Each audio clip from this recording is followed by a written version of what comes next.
ওমরে ফারুকের কিছুই লাগলো না। সামনে চলতে চলতে হঠাৎ করে তিনি কানটা খাড়া করে রাখলেন, কান সোজা করে রাখলেন। তার কানের মধ্যে একটা গানের আওয়াজ তিনি শুনতে পেলেন। কোন মহিলা গুনগুন করে যেন গান গাচ্ছে, মহিলার কণ্ঠের গান।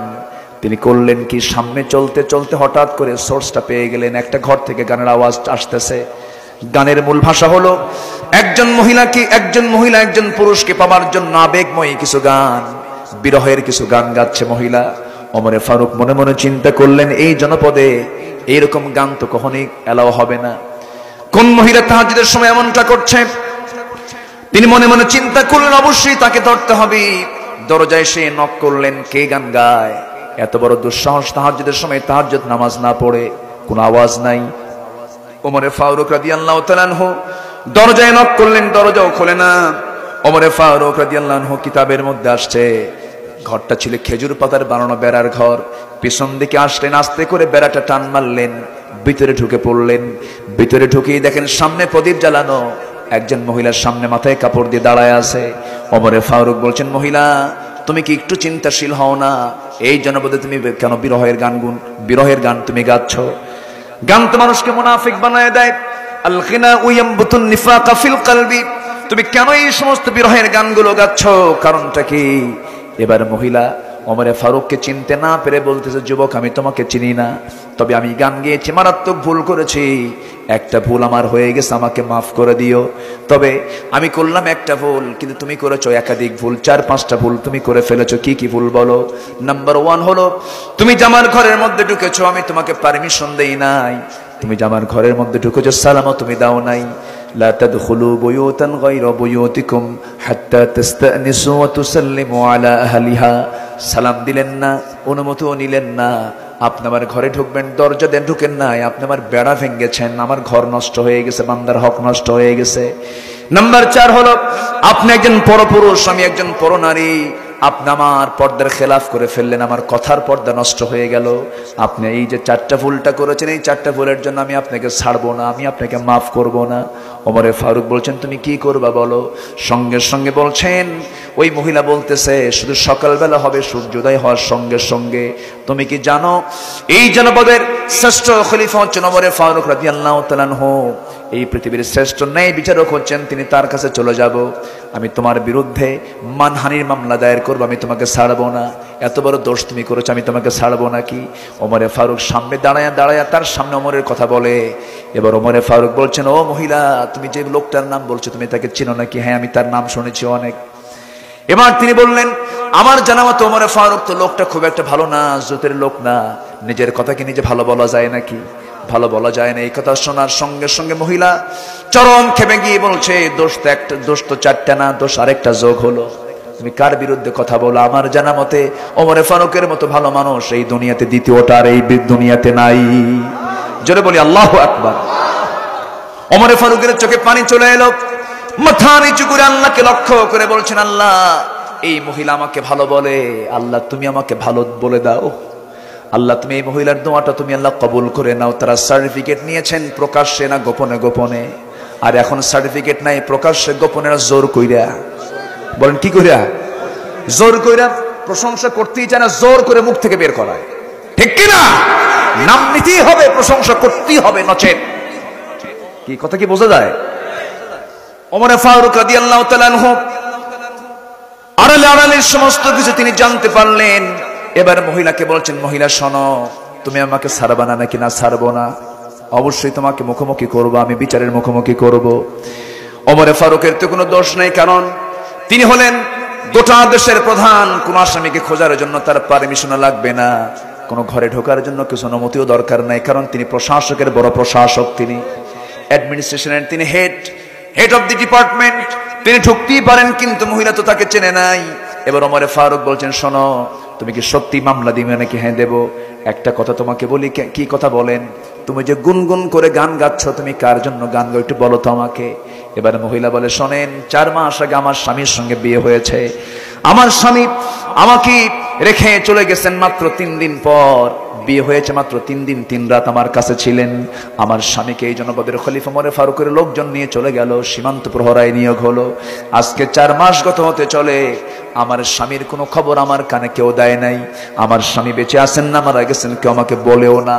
রাতের বেলা ঘুম থেকে জাগা পেয়ে ওযু বানায় নামাজে দাঁড়াবো, এমন সময় স্বামীর প্রেম ভিতরে জেগে উঠছে। সেই বৈধ স্বামীকে পাওয়ার জন্য, বৈধ পুরুষকে পাওয়ার জন্য আমি রাতের বেলা বিরহের গান গুনগুন করে গাচ্ছিলাম। ওমরে ফারুক মনে মনে চিন্তা করে, হারে দোষ তো আরেকটা যোগ হলো। কি কথা কি বোঝা যায়? দোষ তো আরেকটা যোগ হয়ে গেল আমার। এখন কি করা যায়? মহিলাকে লক্ষ্য করে ওমরে ফারুক বলছেন, শোনো, তুমি কি আমাকে মাফ করবা না? না, মাফ করবো না। ওমরে ফারুক বলছেন, শোনো, যে স্বামীর জন্য তুমি বিরহের গান গুনগুন করে গাইলা, যে স্বামীকে পাওয়ার জন্য তোমার আকুল আবেদন, সেই স্বামীকে আগামীকালকে যদি সকাল বেলায় সূর্যোদয়ের সঙ্গে সঙ্গে যদি হাজির করে দেয়, তুমি কি মামলা দিবা না? কি মহিলা মুচকে হাসে। মহিলা বলে, কালকে সকাল কেন, সারাদিন সন্ধ্যা পর্যন্ত টাইম দিলাম জান। মানে আইন ঘুরে গেছে, মামলা কি হয়েছে? ঘুরে গেছে। আমার ভাইয়েরা, গোটা দুনিয়া যিনি চালান তিনি তো বোঝেন এই মহিলার রোগটা কোথায়, সমস্যা কোথায়। সমাধান হলেই তো সব ক্লিয়ার হয়ে যাবে। ওমরে ফারুক নিজের বাড়িতে চলে আসলেন, বউয়ের সামনে দাঁড়িয়ে বলছেন, আমার স্ত্রী, একজন স্ত্রী তার স্বামীকে ছাড়া কদিন পর্যন্ত ধৈর্য ধারণ করতে পারে? সর্বোচ্চ 3 মাস পর্যন্ত তার স্ত্রী তাকে বললেন, ওই আয়াতের নিরিখে ওয়াল মুতাল্লাকাতু তারাব্বাসনা বিআনফুসিহিন্না সালাসাতা কুরু, 3 মাস পর্যন্ত ধৈর্যের একটা বাঁধ থেকে যায়। এদিকে হয়ে গেছে 4 মাস। করলেন কি, চিফ ইন কমান্ডারকে ডাক দিলেন। চিফ ইন কমান্ডারকে ডাক দিয়ে বললেন, শোনো, আজকের থেকে সকল সৈনিকের 3 মাস পর পর সাধারণ ছুটি ঘোষণা, তারা যেন পরিবারের হকটা আদায় করে। আর অমক বেড়ায় কমক নামে একজন ব্যক্তি আছে, তার ছুটি মঞ্জুর করে দাও, সে তার বইয়ের হকটা আদায় করুক। জোরে বলি আল্লাহু আকবার। এই যে সুন্দর একটা চরিত্র আমরা ফুটে তোলার চেষ্টা করেছি, শোনার চেষ্টা করেছি, এটার মূল কারণ হলো ওমরের ভিতরে 1 নম্বর গুণ কি ছিল বলেন? ঈমান ছিল। কি ছিল বলেন? ঈমান ছিল। ইন্নাল্লাযীনা আমানু, ঈমান যারা ঠিক মতো আনবি, ওয়াল্লাযীনা হাজারু, যারা হিজরত করবে, ত্যাগ স্বীকার করবে, স্যাক্রিফাইস যারা করবে, দ্বীনের জন্য মুহাজির হয়েছেন সাহাবীরা, তাদের জীবনে কত কষ্ট তারা করেছেন। হিজরতের দাম কে দিবেন? আসতে বলবেন না, কে দিবেন? আল্লাহ দিয়ে দিবেন। এই একটা কাজ, ঈমান একটা কাজ। নাম্বার 3 হলো ওয়াল্লাযীনা জাহাদু ফি সাবিলিল্লাহ উলাইকা ইয়ারজুনা রাহমাতাল্লাহ ওয়াল্লাহু গফুরুর রহিম। জোরে বলুন আল্লাহু আকবার। যারা জিহাদ করবে আল্লাহর পথে, জিহাদ মানে আমাদের কিছু ভুল ব্যাখ্যা সমাজে প্রচলিত আছে। আমরা অনেকে মনে করি জিহাদ মানে হলো অস্ত্র শস্ত্র নিয়ে সামনে যা কিছু পাওয়া সবগুলোকে শেষ করে দেওয়া, তার নাম জিহাদ না। জিহাদের চূড়ান্ত, জিহাদের মধ্যে যুদ্ধ আছে, যুদ্ধের মধ্যে জিহাদ নাই। জিহাদের মধ্যে কি আছে? যুদ্ধ আছে। হারবুন মানে হলো যুদ্ধ, জিহাদ, জিহাদের মধ্যে যুদ্ধ একটা পার্ট, কিন্তু যুদ্ধের মধ্যে জিহাদ নাই। জিহাদ মানে হলো এই যে আমি আপনি বসে আছি, এই জায়গায় কথা শুনতেছি, কথা বলতেছি, কত ব্যস্ততা ছিল, এখানে এসার সময় দিয়েছে, এটা একটা জিহাদ। নামাজ পড়তে মন চায় না, নামাজে দাঁড়ায়, এটা একটা কি? জিহাদ। নারীর দিকে তাকাতে মন চাইলো, তাকাই না, এটাও একটা জিহাদ।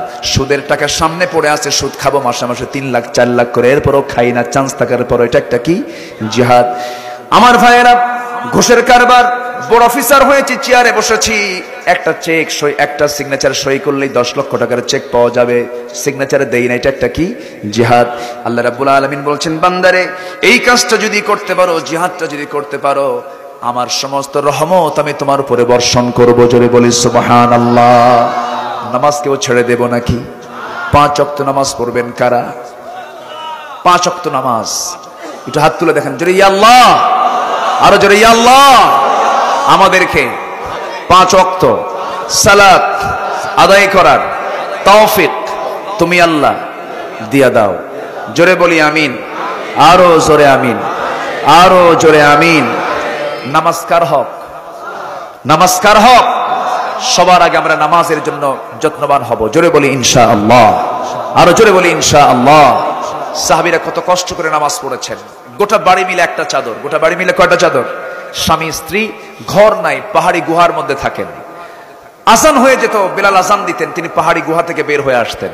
তালহা রাদিয়াল্লাহু তাআলা আনহু নবীর পিছনে 2 রাকাত নামাজ পড়েই সালাম ফেরা মাত্রই তিনি উঠে দৌড় মারতেন। নবীজি একদিন পিছন থেকে ডাক দিয়ে বলেন, তালহা এদিকে আসো, তোমার কি আমার বয়ান শুনতে পছন্দ হয় না? হ্যাঁ। তুমি আমার সামনে দিকে চট করে চলে যাও কেন? নামাজ পড়ি দৌড় মারো বাড়ির দিকে, এর কারণটা কি? তিনি কেঁদে ফেললেন, বলেন ইয়া রাসূল